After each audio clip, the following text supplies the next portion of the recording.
Oke, terima kasih Yoga. Selamat siang teman-teman, selamat siang Budina.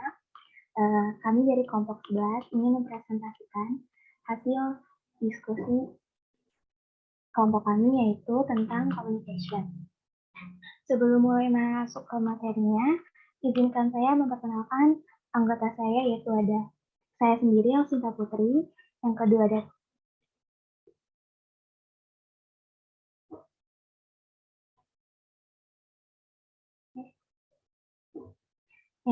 Tegar Hanafi dan ketiga ada Vera Diana Cindy.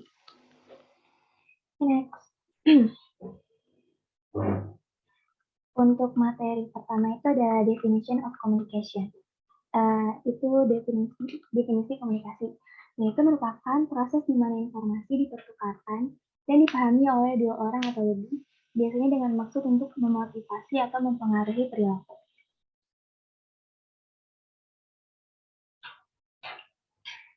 Selanjutnya ada definition of communication according to the experts. Itu merupakan definisi komunikasi menurut ahli. Yang pertama itu ada James and Kelly menyebutkan komunikasi adalah suatu proses melalui mana seseorang atau komunikator menyampaikan stimulus, biasanya dalam bentuk kata-kata dengan tujuan mengubah atau membentuk perilaku orang lainnya.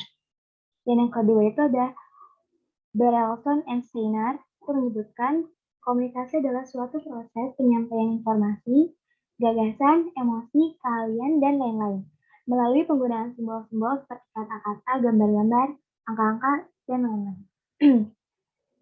Yang ketiga itu ada Gode menyebutkan komunikasi adalah suatu proses yang membuat sesuatu dari yang semula yang dimiliki oleh seseorang menjadi dimiliki dua orang atau lebih. Next. Selanjutnya itu ada function of communication. Yang pertama itu ada kontrol. Itu berfungsi untuk mengontrol perilaku. Yang kedua ada interaksi sosial. Komunikasi berfungsi memungkinkan individu untuk berinteraksi dengan orang lain. Yang ketiga itu ada motivasi. Komunikasi berfungsi memotivasi atau mendorong orang untuk hidup lebih baik lagi. Yang keempat itu ada ekspresi emosional. Ya, komunikasi berfungsi memfasilitasi ekspresi perasaan dan emosi seseorang. Yang kelima ada penyebaran informasi. Komunikasi berfungsi untuk menyampaikan informasi. Ya. Selanjutnya itu ada karakteristik of communication. Yang pertama itu jelas. Gagasan utamanya itu mudah diidentifikasi dan dipahami. Dan yang kedua itu ada ringkas, to the point tanpa menggunakan kata-kata atau gambar yang tidak perlu. Yang ketiga itu ada concrete, itu termasuk contoh atau penjelasan secara spesifik. Yang keempat itu benar, dalam informasi pilihan kata dan tata bahasa itu dengan benar. Yang kelima itu ada coherent, itu informasi yang disajikan dalam urutan logis. Yang keenam itu ada lengkap, informasi yang cukup sehingga audiens dapat memahami. Yang ketujuh itu sopan dengan nada profesional.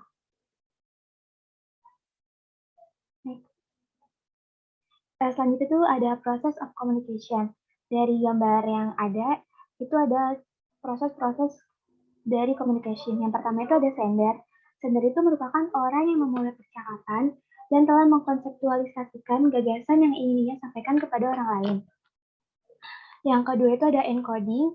Itu pengirim memulai dengan proses penyandian, di mana ia menggunakan kata-kata tertentu atau metode non-verbal untuk menerjemahkan informasi ke dalam pesan. Next.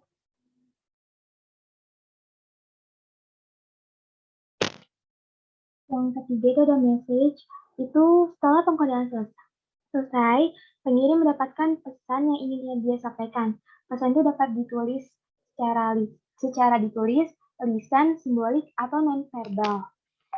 Yang selanjutnya itu ada channel. Itu pengirim memilih media melalui mana ia ingin menyampaikan pesannya itu kepada penerima. Yang selanjutnya ada receiver. Receiver itu penerima adalah orang yang menjadi sasaran atau sasaran pesan. Dia mencoba untuk memahaminya dengan cara terbaik sehingga tujuan komunikasi tercapai. Selanjutnya ada decoding. Itu adalah langkah receiver itu memahami komunikasi yang sudah diberikan oleh sender. Yang itu ada feedback. Feedback itu merupakan langkah terakhir dari proses yang memastikan penerima itu paham dengan pesan si pengirim. Itu bisa merupakan tanggapan penerima dapat berupa verbal atau non-verbal. Terus ada catatan, noise itu merupakan hambatan dalam komunikasi. Ada kemungkinan pesan yang dikirim oleh pengirim tidak diterima oleh penerima atau tidak dapat dipahami oleh penerima. Next. Selanjutnya itu ada forms of communication in organization. Yang pertama itu ada interpersonal communication. Itu komunikasi internasional adalah proses pertukaran informasi, ide, pendapat, dan perasaan yang terjadi antara dua orang atau lebih. Nah, ada dua metode komunikasi interpersonal, itu ada komunikasi lisan dan komunikasi tertulis. Next. Yang kedua itu ada in network and teams. Jaringan itu merupakan jaringan komunikasi. Nah, jadi jaringan komunikasi adalah pola di mana anggota kelompok atau tim berkomunikasi. Nah, berikut merupakan penjelasan dari pola jaringannya. Yang pertama itu ada jaringan roda atau wheel. Itu pemimpin merupakan pusat komentar sehingga bebas berkomunikasi dengan anggota lainnya. Namun, para anggota hanya dapat berkomunikasi dengan pemimpin saja. Nah, yang kedua itu ada jaringan Y. Jaringan ini mirip dengan jaringan rantai. Anggota kelompok hanya dapat berkomunikasi dengan seorang anggota kelompok lainnya.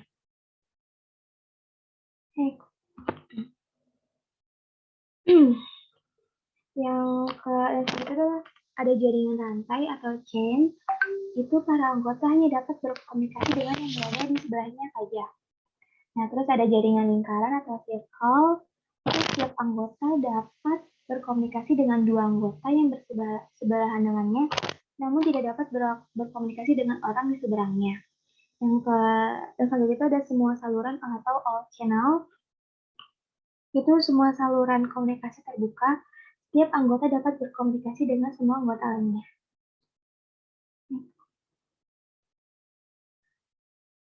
Dan selanjutnya itu ada organizational of communication. Itu bentuk komunikasi dalam organisasi yang mengalir di antara unit organisasi atau kelompok pada tingkat yang sama dan berbeda. Nah, masing-masing juga meluas ke pola komunikasi yang luas di seluruh organisasi. Selanjutnya itu ada digital communication. Itu bentuk komunikasi yang dilakukan secara elektronik menggunakan media teknologi. Yang selanjutnya akan dijelaskan oleh teman saya, yaitu Vera. Selanjutnya saya akan menjelaskan mengenai saluran komunikasi formal. Jadi itu yang pertama ada downward communication, di mana downward communication itu adalah bentuk penyampaian informasi dari manajemen tingkat atas ke manajemen tingkat bawah. Untuk tujuan sendiri itu menginformasikan, mengarahkan, mengoordinasikan, dan juga mengevaluasi kinerja dari manajemen tingkat bawah. Ada beberapa permasalahan dalam communication, di mana yang pertama itu ada information loss and change content. Maksud dari information loss and change content ini itu adanya hilangnya informasi dan juga perubahan isi.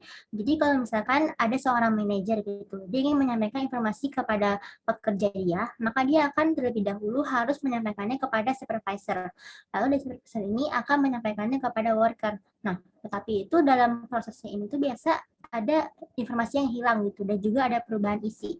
Maka dari itu ini menimbulkan permasalahan gitu. Lalu yang kedua ada time consuming, di mana untuk downward communication ini itu sebenarnya memakan waktu yang cukup banyak. Mengapa demikian? Karena untuk proses-prosesnya itu kan melibatkan banyak tingkat manajemen kan, jadi itu memakan waktu yang cukup banyak juga. Nah, akibatnya itu kalau misalkan suatu informasi sudah sampai ke tingkat manajemen yang ditargetkan, maka informasi tersebut itu akan cenderung sudah hilang gitu kegunaannya atau utilitasnya. Lalu yang ketiga ini itu adanya kurangnya feedback. Misalnya itu tadi kan sudah disebutkan bahwa penyampaian informasi itu cenderung memakan waktu yang cukup banyak. Nah, kalau misalkan seorang petinggi perusahaan itu ingin memberikan feedback gitu. Nah, maka akan memakan waktu yang juga cukup lama gitu. Karena hal ini itu biasanya perusahaan itu tidak memberikan feedback kepada karyawan. Begitu juga dengan karyawan, karena adanya negligence atau adanya pengabaian dari atasan, maka biasanya itu karyawan juga jarang memberikan feedback. Nah, hal ini itu biasanya menimbulkan komunikasi yang tidak efektif. Lalu yang kedua ini tuh ada upward communication yang merupakan kebalikan dari downward communication. Kalau misalkan downward communication itu penyampaian informasi dari manajemen tingkat atas ke manajemen tingkat bawah, maka upward communication itu merupakan penyampaian informasi dari manajemen tingkat bawah ke manajemen tingkat atas. Untuk tujuannya itu menyampaikan laporan hasil pekerjaan, usulan, feedback, dan permasalahan yang biasanya itu belum dapat dipersiapkan oleh manajemen tingkat bawah. Ada beberapa permasalahan dalam upward communication, di mana yang pertama ini tuh adanya superiors negligence. Biasanya itu kan perusahaan, apalagi atasan gitu ya, karena proses dari upward communication yang juga makan waktu yang lama seperti downward communication, biasanya itu mereka mengabaikan gitu opini atau usulan dari karyawan mereka. Nah, kalau misalkan atasan ini itu tidak mengindahkan opini dari karyawan mereka, maka biasanya itu karyawan akan kehilangan gitu kepercayaannya terhadap atasan mereka, sehingga alur kerjanya itu akan menjadi terhambat. Lalu yang kedua ini itu ada lack of confidence. Di beberapa kasus karyawan itu cenderung tidak memiliki kepercayaan diri gitu ketika mereka diharuskan untuk berkomunikasi dengan atasan. Nah, mereka berpikir bahwa kalau misalkan mereka menyampaikan permasalahan mereka itu kepada atasan, maka atasan itu akan mempertanyakan gitu mengenai posisi dan juga efisiensi mereka. Nah, ketika biasanya disampaikan kepada karyawan itu dapat diinterpretasikan sebagai bentuk bahwa karyawan itu cenderung tidak kompeten. Akhirnya itu beberapa karyawan itu cenderung takut ketika mereka harus menyampaikan ide, usulan, pendapat mereka kepada atasan. Lalu yang terakhir ini delay proses. Tadi kan upward communication juga sama seperti downward communication kan, memakan waktu yang lama. Sehingga pergerakan informasinya itu dari manajemen tingkat bawah ke manajemen tingkat atas itu juga cenderung lama pula. Akhirnya itu ketika saat informasi sudah sampai pada target manajemen yang diinginkan, maka informasi tersebut sudah tidak ada gunanya gitu.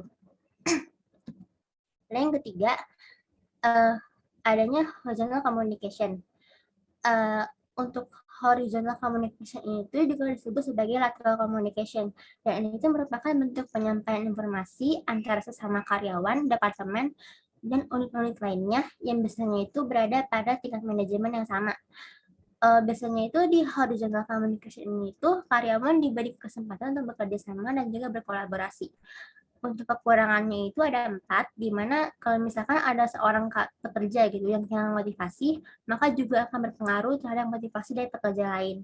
Lalu yang kedua itu perbedaan pendapat itu biasanya cenderung membuat para pekerja berselisih.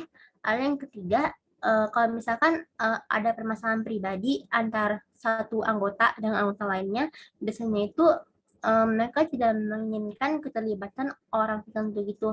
Lalu yang terakhir, kalau misalkan ada beberapa orang tertentu yang membuat mereka tidak percaya diri dan bekerja, beberapa anggota itu cenderung merasa terleft out gitu. Lalu selanjutnya ada saluran komunikasi informal, di mana yang pertama itu ada the grapevine. The grapevine ini tuh memiliki pola komunikasi yang seperti buah anggur. Biasanya itu grapevine ini tidak mengikuti aturan dari saluran komunikasi formal dan juga menyampaikan informasi secara cepat. Karena itu dia juga termasuk sebagai saluran komunikasi informal. Nah, pada umumnya itu ada 4 grapevine, di mana yang pertama itu ada single strand. Single strand ini itu merupakan bentuk komunikasi dari satu individu ke individu lainnya. Lalu yang kedua ini itu ada gossip chain, jadi itu satu orang bertindak sebagai sumber informasi. Lalu di sini itu nanti dia akan menyebarkan informasi tersebut kepada banyak orang. Jadi itu seperti rantai gosip gitu. Sumber informasinya dari satu orang, lalu tersebar ke orang-orang lain. Lalu yang ketiga ini itu ada probability chain, di mana di sini itu satu orang memilih secara acak itu orang-orang yang ingin disampaikan informasinya. Lalu setelah orang-orang tersebut mendapatkan informasi dari satu orang ini, dia akan memilih lagi gitu secara acak orang-orang yang akan disampaikan informasinya. Lalu yang terakhir ini ada cluster chain, di mana di cluster chain ini tuh satu orang ini tuh benar-benar memilih karena ada tujuan tertentu. Dia tuh memilih beberapa anggota kan. Lalu nanti itu anggota-anggota yang dipilih itu akan memilih lagi orang-orang yang akan disampaikan informasinya.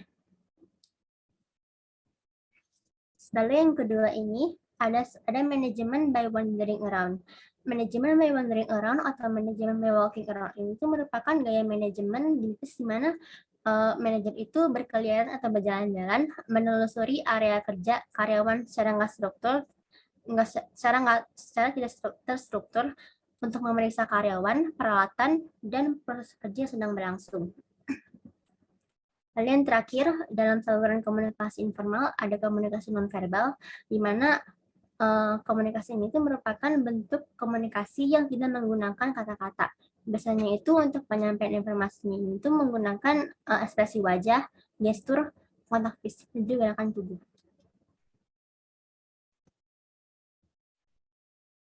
Ya, selanjutnya hambatan dalam komunikasi. Yang pertama, hambatan pribadi. Banyak hambatan individu yang dapat menghalangi komunikasi yang efektif. Masalah umumnya adalah sinyal yang bertentangan atau tidak konsisten.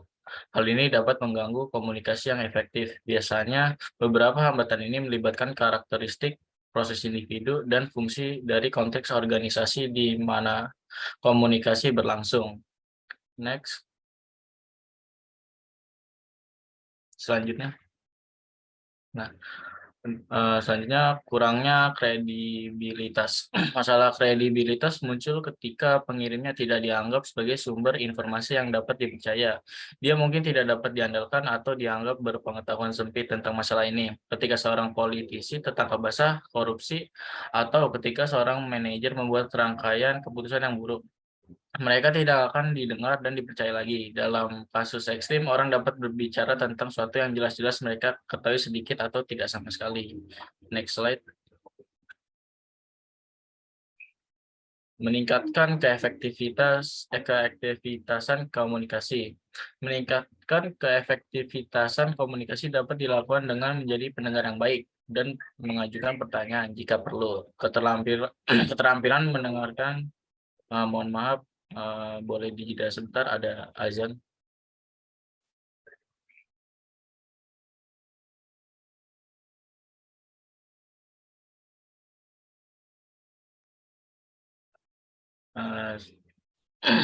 Saya lanjutkan ya. Materi ini mengandalkan keterampilan individu dan keterampilan organisasi. Contohnya, seorang manajer baru saja menerima kabar buruk mengatakan bahwa posisinya akan dihapus tahun depan. Orang lain perlu memahami bahwa mereka mungkin frustasi, marah, atau bahkan depresi. Akibatnya mereka mungkin mengisyaratkan bahwa mereka perlu berbicara dengan seseorang. Disinilah kita harus menjadi pendengar yang baik bagi mereka.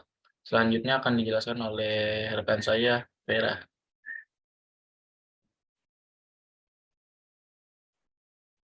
Selanjutnya saya akan menjelaskan mengenai isu terkini komunikasi dalam organisasi. Di mana yang pertama ini itu ada masalah keamanan dan juga legalitas. Walaupun kita tahu gitu bahwa medsos itu sudah menjadi perangkat yang efisien digunakan dalam berkomunikasi, seorang manajer harus kita tahu permasalahan yang bisa ditimbulkan dari penyalahgunaan perangkat tersebut. Di era digital ini itu biasanya media sosial bisa digunakan sebagai bukti dari tindakan pidana yang dilakukan oleh satu perusahaan. Nah, mengapa? Jadi itu kalau misalkan ada satu perusahaan, dia melakukan tindakan yang menyeleweng dari hukum, baik disengaja atau tidak, maka perusahaan tersebut akan mengalami kesulitan jika mereka harus membela diri jika dituduh di meja hijau. Nah, mengapa? Karena bukti yang sudah ada itu sudah tersebar luas di media sosial. Enggak hanya itu, tingkat keamanan perangkat digital juga perlu diperhatikan. Misalkan dalam penggunaan komputer. Dari sisi keamanan itu biasanya data perusahaan rentan dihack oleh hacker atau pihak yang bertanggung jawab, dan mungkin saja itu di luar sana banyak gitu orang-orang yang mengincar informasi dari perusahaan tersebut, sehingga dari sisi keamanan ini itu penggunaan media sosial cenderung tidak efektif. Selanjutnya, permasalahan kedua ini tuh adanya perbedaan karakter. Kita kan tahu gitu kan bahwa setiap orang itu memiliki karakter yang berbeda. Jadi itu misalnya ada orang introvert, extrovert, atau mungkin ada juga orang yang sensitif dan juga ada yang terbuka. Nah, setiap karyawan itu kan memiliki karakter yang berbeda-beda kan. Nah, perbedaan tersebut itu bisa memicu masalah gitu dalam organisasi, terutama seandainya mereka berkomunikasi. Lalu yang ketiga ini tuh ada miscommunication. Enggak semua karyawan gitu terbuka akan apa yang mereka rasakan atau mereka alami ketika mereka bekerja di satu perusahaan. Maka dari itu enggak heran gitu kalau misalkan miscommunication ini itu bisa menjadi masalah komunikasi karena adanya salah persepsi. Ya, selanjutnya komunikasi di era internet dan sosial media. Dalam penggunaan internet dan media sosial, tim memungkinkan untuk membaca laporan dan berbagi pengalaman. Karyawan sekarang dapat membaca, mengomentari, dan berbagai artikel yang relevan melalui saluran yang sama, misalnya lewat obrolan grup Facebook. Komunikasi dan pertukaran informasi antara anggota organisasi tidak lagi dibatasi secara geografi. Upaya kolaborasi antar individu dan tim yang berbagi informasi mengordinasikan pengembalian keputusan dan bekerja di organisasi memiliki potensi untuk meningkatkan efisiensi dan efektivitas organisasi. Namun, cenderung menimbulkan kerugian psikologis. Dalam hal ini, manajer harus mampu memahami situasi dan memilih media yang tepat untuk memfasilitasi komunikasi yang efektif. Next slide. Selanjutnya menjadi komunikator yang baik. Untuk menjadi komunikator yang baik, seseorang harus selalu mengambil kesempatan untuk meningkatkan keterampilan komunikasi. Keterampilan komunikasi meliputi keterampilan menulis, membaca, berbicara, dan mendengarkan. Jika seorang ingin menjadi seorang komunikator yang baik, mereka harus mampu menguasai keempat keterampilan ini. Next slide. Keterampilan pendengar yang efektif. Yang pertama, keterampilan individu. Untuk menjadi pendengar yang baik, individu harus memiliki keterampilan mendengar tidak menyela pembicara, fokus pada kata dan makna yang dikomunikasikan, bersabar, dan mengajukan pertanyaan bila perlu. 2. Keterampilan organisasional. Kita harus mampu memantau dan mengatur arus informasi, serta mengonfirmasi bahwa pesan telah diterima dan dipahami. Setelah manajer mengirim laporan melalui email kepada rekan kerja, mereka dapat menelpon beberapa hari kemudian untuk menanyakan apakah rekan kerja tersebut memiliki kesempatan untuk meninjau laporan atau mengajukan pertanyaan tentangnya. Next slide. Oh, sudah. Oke, sekian dari kelompok kami. Jika ada pertanyaan, silakan di raise hand dan unmute. Jika ada kendala, bisa lewat kolom chat. Terima kasih.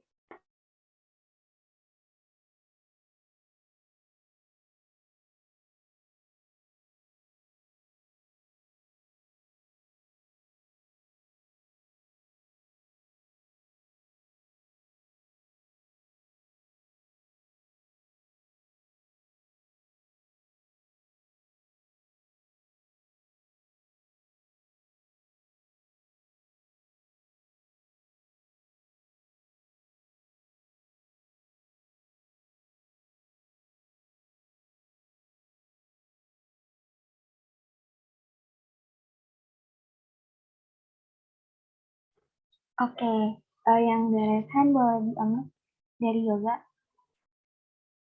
Oke, terima kasih atas kesempatannya dan terima kasih juga atas pemaparan materi yang telah disampaikan. Oke, saya menyoroti salah satu poin terkait dengan karakteristik ataupun ciri dari komunikasi tersebut. Yang diantaranya itu meliputi ciri terkait jelas, ringkas, konkret, benar, koheren, lengkap, dan sopan. Saya menyoroti terkait dengan poin koheren, di mana koheren ini adalah sebuah informasi yang disajikan dalam urutan logis. Boleh tolong disampaikan dan diberikan contoh terkait dengan koheren ini.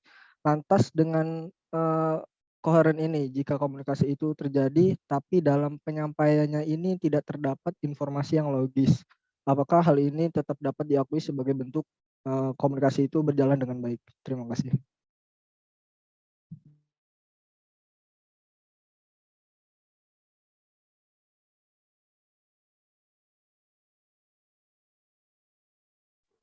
Oke, selanjutnya boleh Aisyah. Iya, terima kasih sudah diizinkan untuk bertanya.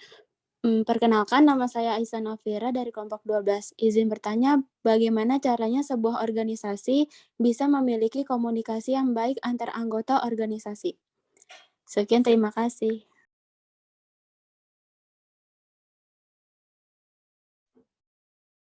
Oke, selanjutnya Bella, boleh bertanya. Terima kasih sudah mengizinkan untuk bertanya. Perkenalkan, nama saya Bella Nate Cantika, dan saya ingin bertanya, jika seorang pemimpin tidak dapat melakukan metode komunikasi seperti yang telah dijelaskan tadi, apakah diperbolehkan untuk meminta bantuan juru bicara dalam pekomunikasian terkait hal yang ingin disampaikan? Sekian, terima kasih.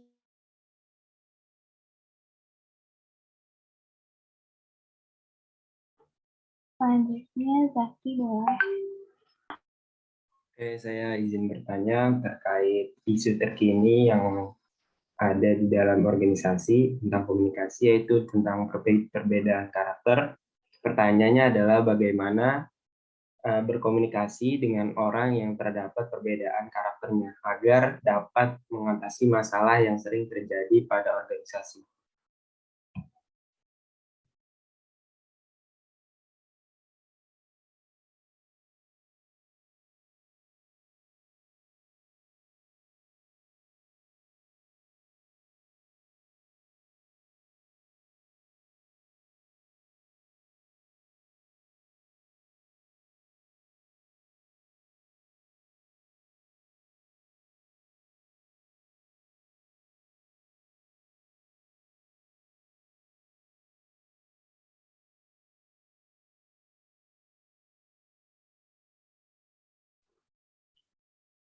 Oke, terima kasih atas pertanyaannya. Pertanyaan kami tampung dulu ya. Terima kasih. Bella. Baik, pertama-tama saya ingin menjawab pertanyaan dari Bella. Jika seorang pemimpin tidak mampu menerapkan metode komunikasi yang efektif, apakah diperbolehkan meminta bantuan dari juru bicara? Menurut kami boleh, tapi untuk juru bicara ini itu menurut kami nggak harus orang dari organisasi, tetapi bisa juga dari organisasi sendiri. Misalkan anggota itu sendiri. Jadi kan walaupun penyampaian dari pemimpin itu kurang efektif, mungkin ada gitu beberapa anggota yang bisa mengerti apa yang sebenarnya mau disampaikan oleh pemimpin. Nah, ntar anggota yang bertindak sebagai juru bicara ini bisa menjelaskan ulang apa yang disampaikan oleh pemimpin dengan kata-kata yang mudah dimengerti ke anggota-anggota lainnya. Apakah sudah cukup jelas, Bella? Cukup sekali, makasih Vera. Sama-sama. Selanjutnya saya akan menjawab pertanyaan dari Aisyah. Bagaimana caranya suatu organisasi bisa memiliki komunikasi yang baik antar anggota komunikasi? Menurut kami ada 7 cara. Di mana yang pertama itu seorang anggota organisasi itu harus membangun hubungan yang baik dengan tim kerja. Lalu yang kedua itu mendalam pertanyaan dan berdiskusi. Yang ketiga, menggunakan bahasa tubuh dengan benar jika komunikasinya itu merupakan non-verbal. Lalu yang keempat ini itu menunjukkan dukungan sesama anggota. Yang kelima, menyampaikan dengan jelas. Keenam, mengadakan pertemuan secara individu. Dan yang ketujuh, memberikan umpan balik atau feedback. Apakah sudah cukup jelas, Aisyah? Jelas, makasih Vera. Terima kasih kembali.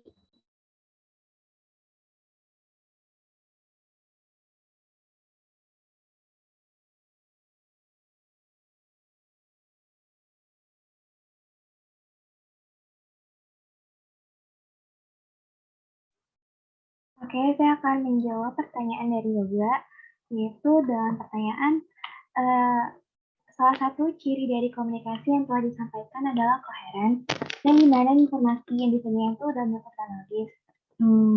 Contoh terkait dengan koheren itu apa, dan kemudian jika komunikasi terjadi tapi dalam penyampaian tidak terdapat informasi logis, apakah bisa disebut dengan komunikasi? Oke, izinkan saya menjawab. Contoh koheren itu misalnya ada kasus yang diliput oleh media berita dan presenter media tersebut itu akan menyampaikan kronologis berita tersebut tuh secara berurutan sesuai dengan kejadian berita tersebut. Nah, jika komunikasi tersebut pada penyampaiannya terdapat informasi yang tidak logis, Hal itu tuh dapat diakui sebagai bentuk komunikasi. Akan tetapi, komunikasi yang diakui itu adalah bentuk komunikasi yang tidak efektif karena adanya penyampaian informasi yang tidak logis atau salah. Bagaimana Yoga atas jawabannya? Oke, makasih banyak Alvinda jawabannya. Oke, sama-sama. Selanjutnya saya akan menjawab pertanyaan dari Zaki, yaitu bagaimana berkomunikasi dengan orang yang terdapat perbedaan karakter agar dapat mengatasi masalah yang sering terjadi pada organisasi. Jawaban saya, kalian dapat melakukan personality test dan memberikan training kepada teman-teman untuk dapat mengenai karakter diri mereka masing-masing serta sesama rekannya. Contohnya ya terbuka terhadap pendapat dan masukan agar anggota organisasi merasa dihargai dan didengarkan. 2, berikan juga feedback kepada masing-masing individu agar mereka dapat menumbuhkan potensi terbaik dalam diri. 3, berikan dukungan kepada masing-masing anggota agar mereka mampu mengerjakan tugas yang diberikan dengan penuh semangat dan percaya diri. Itu jawaban dari saya. Bagaimana Zaki? Baik, sudah terjawab, Gar. Terima kasih. Sama-sama. Baik, sekian dari kelompok kami, kurang lebihnya mohon maaf. Terima kasih.